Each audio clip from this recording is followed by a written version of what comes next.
Okay everyone, welcome back to the channel today.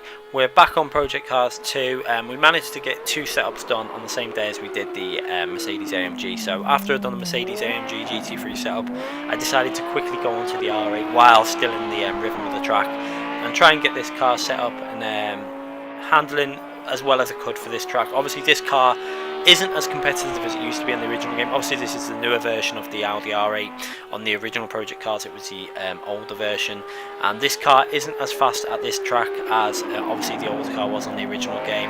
On the original game the Audi R8 was very fast at acceleration. It didn't have the highest top speed, it used to limit out about 174 I think, but what it was just so fast at getting to them speeds. But now this car is a lot weaker on this track, but I still feel there's a lot of potential that I still haven't unlocked at this track. I did push it reasonably hard, but there was a few little errors where I think we can get this down to maybe a 1 minute 46.0 and then further tweaking of the setup if I was saying doing a league race where you keep tweaking it for a week.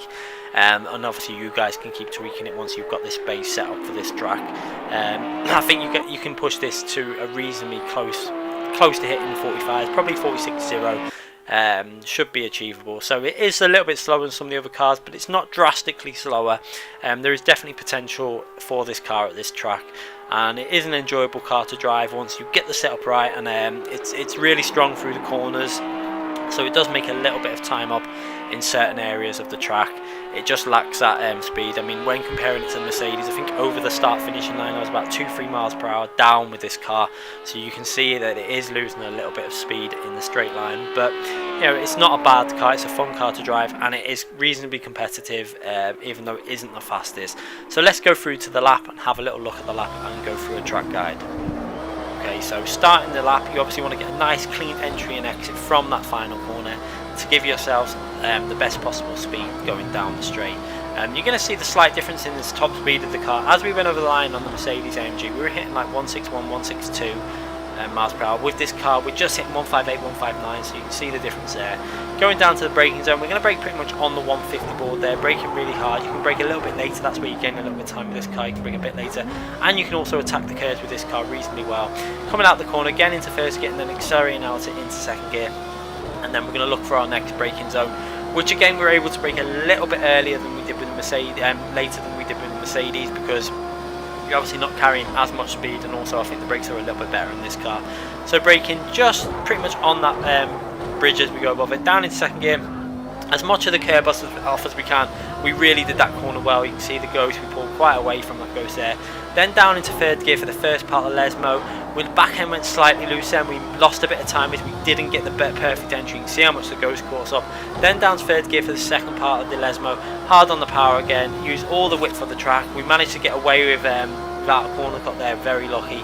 But we also gained a lot of time because we really did pretty much maximise our speed through that corner. But we lost a bit on that first part of Lesmo. Then braking again on the tunnel, bridge above us there, sorry, down into third gear. Just be very cautious before putting the throttle on through this corner with this car. You can see we managed to hold it on into fourth gear before we come out the corner again, and then accelerate all the way up the straight now into the next braking zone, which we're going to brake pretty much again on the 100. If you try and push the braking in this car too late, you will lose the rear end. So again, braking at the 100 pretty much, down into fourth, then third gear. Just be careful to make sure you're keeping that trail braking going through and getting on the throttle very early, or the car tends to start losing the rear end. We managed to do that corner reasonably okay again, but you can see we didn't maximise this lap. There was still potential for maybe another 2 to 3 tenths off this car. So I think we will be able to hit a 46.1 or 46.0, but reasonably happy with that 1 minute 46.4. It's around 6-7 tenths behind the Ferrari and the Mercedes, but again top of the leaderboard, rank 1 on the leaderboard, and I think we can push that a little bit further anyway.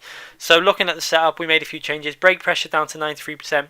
Tyre pressures again very similar to pretty much what you have for all the cars, as long as you get in the PSI around 26. That's the optimum range I find with the GT3 cars, very similar to Assetto Corsa. Brake ducts we ran 20 and 10. I'm sure if I need to I can run them lower for a hot lap. If I need to push this lap more, I can probably knock them down to 10 and 5 for the 1 lap pace, etc.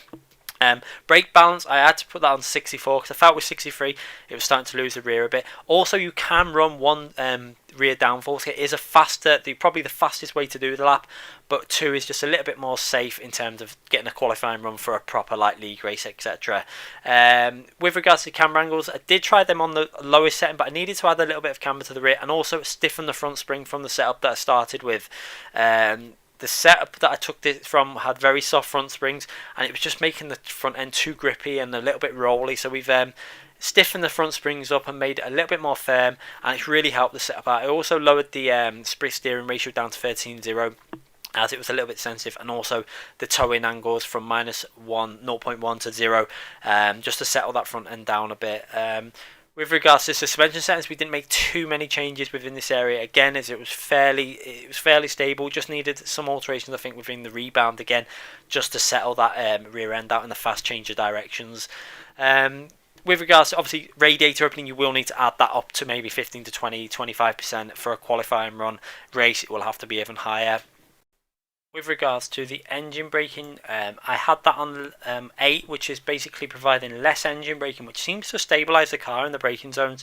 It's not really supposed to do that, but it creates less of a trail braking effect, which kind of you have to then do it yourself, which doesn't kick the rear out as much. So that's how we had that. We did try lower, but it was kicking the rear out in the last corner.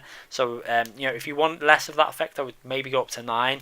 And it might be even more stable then, but I preferred it on 8. That's the setting I preferred. Also, coast differential down to 20, on power up to 60. It felt really stable at them conditions with the traction control settings we had on. I think it was like 18 or 19, the traction control. That felt really stable for me. If you want to probably run a little bit looser, maybe take the traction control to 20 to 21% maybe. Obviously with the ABS, I always have that on 80% as well. It just seems like pretty much the value I want on all the GT3 cars, the ABS value on 80%. Anyway guys, hope you've enjoyed this video. We're going to be back with more of these videos on the GT3 class at Monza. I want to try and build up a database at a fast track, and then we'll go to a more twisty track, a track that requires more downforce, just so we can get like just see what the BOP is like over all the cars. At the moment we've got a few cars. I'm going to probably go back to the McLaren and redo that setup, as that car has changed a lot, but I probably still will be able to beat the setup, the time that I did on the my first ever setup, because it was a long time ago, and I've learned a lot since then with doing setups, trying to figure out stuff, working out the stuff is back to front compared to what it used to be. So it's just a case of going back to that car. We've got obviously the AMG Mercedes, the Ferrari and the Audi now set up. We'll go back and do the McLaren and all the other cars, and then we'll build up and do a video and show you guys the top speed that all these cars are hitting over the line, etc. Anyway guys, hope you enjoyed this video. We'll be back with more GT Sport videos, Assetto Corsa, and we'll be back on Wednesday for another Project Cars video for the actual Vision time trial. Make sure you take part in that and check out the video, and also subscribe to the channel if you haven't already subscribed, and make sure you click the notification button so you do not miss any videos, and make sure you give this video a thumbs up. I do appreciate everyone that gives these videos a thumbs up. It means a lot. Thanks again, and we'll be back very soon.